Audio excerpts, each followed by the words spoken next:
tiba di saat rakyat amat memerlukan dan mampu memenuhi keperluan isi rumah. Perkara tersebut diakui ramai penerima bantuan sumbangan asas rahmah SARA yang rata-rata menggunakannya untuk membeli barangan dapur. Realitinya, bantuan yang kelihatan kecil bagi sesetengah pihak menjadi oksigen yang sangat berharga, apatah lagi ia turut memberi peluang membeli pelbagai barangan. Banyak jugalah daripada mula-mula dilancarkan.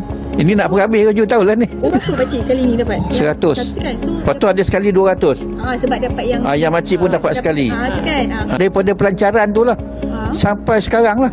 Lepas tu tambah lagi yang 100 jadi 200 tu. Jadi mula-mula tu alhamdulillah lah dapatlah bantu beli barang. Macam hari tu yang makcik pun dapat. Makcik pun dapat. Tambah lagi. Penuh lah sikit troli tu. Tapi kurang kalau perbelanjaan di pencen tu. Dapat jimat tang situ lah. Kita boleh merancang. Ini pun beli barang pun dah jimat 100. Memang baguslah untuk rakyat kan. Maknanya kalau dulu terhad beli bekas barang-barang, sekarang ni kita boleh beli macam-macam lah. Kita boleh beli biskut dulu tak kena, kita kena bayar sendiri. Sekarang ni dah termasuk, jadi lagi ringan lah. Mana kalau dulu pun sardin tak masuk, sekarang dah masuk.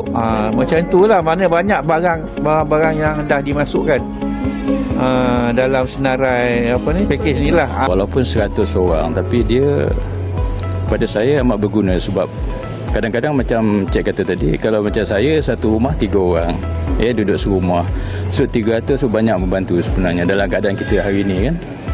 Kerja mungkin pendapatan tak berapa nak elok, nak baik, so saya rasa bagus, memang bagus.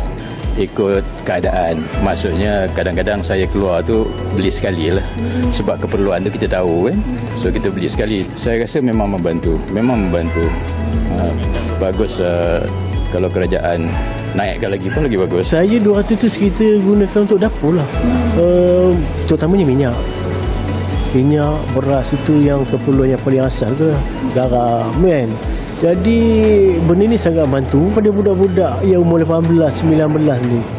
Sangat membantu, meringankanlah beban sikit. Belajar dekat Politeknik, jadi dia sendiri pun guna benda tu untuk belanja dia. Dia pun memang mengaku lah benda tu. Pasal beban keluarga banyak. Macam saya anak seorang tak apalah. Kena anak 3-4. Waktu musim hujan ni orang tak boleh potong getah. Ini bertelamat kerajaan buat benda ni untuk orang yang B40, pendatang rendah kan. Jadi pada hemat saya memang sangat membantu. Pada saya satu cadangan ataupun sumbangan yang bagus daripada kerajaan. Saya rasa sumbangan ni bermanfaat lah kepada kita sebagai rakyat kan. Supaya hasil negara ni dikongsi bersama rakyat. Itu satu. Nombor 2, baguslah masa-masa dekat-dekat nak raya, ujung tahun sekolah dan sebagainya kita boleh pakai. Tapi option barangan nak beli itulah saya rasa dia tak sepatutnya bagi had lah. Dia sepatutnya buka kepada semua barangan. Pada 18 Disember, Menteri Kewangan kedua, Dato' Seri Amir Hamzah Azizan berkata, Perlis, Perak, Kelantan, Terengganu, Kedah, Pahang serta wilayah Persekutuan Labuan mencatatkan kadar purata penggunaan SARA menghampiri 100%.